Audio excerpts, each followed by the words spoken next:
Rick indicated for the most part, right to work is a done deal, but the protests continued into the afternoon. 24-Hour News 8's Joe LaFurgey's live at the Capitol with that part of the story. Joe? Hi, Brian. I want to show you the scene outside the Capitol, on the Capitol steps right now. It is a much quieter scene than we have seen throughout the day. Protesters there manning that steps. Rick talked about what happened upstairs as some of those protesters tried to get into the Senate. That caused state police to shut the building down. That caused Democrats to bolt. They got a court order to open up these doors, and that's where some of those protesters have gone inside. Now, many of the protesters we talked to today had assumed the outcome early on, but that did little to quiet the dissent. Tell me what democracy looks like! They lined the rotunda for the second day.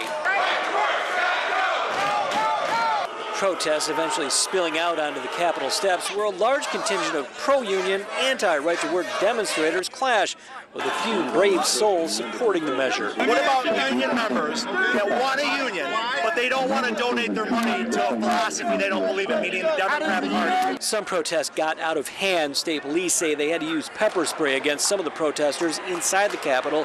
They didn't give us an exact number, but say that less than 12 arrests were made. Organized labor has strong roots here in Michigan. Union membership's been passed down from generation to generation, though you'll find a lot of passion for the cause.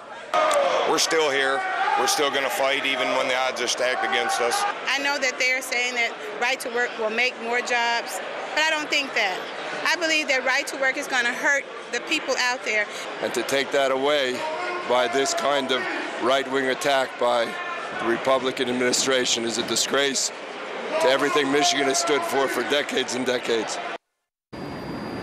So what is next for the anti-right-to-work movement? Well, one possibility is having you decide whether it's good policy. More on that coming up at 5:30. Live at the Capitol, Joe LaFurgey, 24-Hour News 8. All right, Joe, thank you. Our crews have been busy snapping pictures to give you an idea of exactly what's going on in Lansing. And you can see everything from this morning's announcement to the protests inside and outside of the Capitol. We've got a photo slideshow at woodtv.com. There is still a lot going on in Lansing, and we'll have more live reports from Rick and Joe coming up at 5:30. And you can see our complete coverage online, including the governor's news conference and reaction from both sides. It's all at woodtv.com.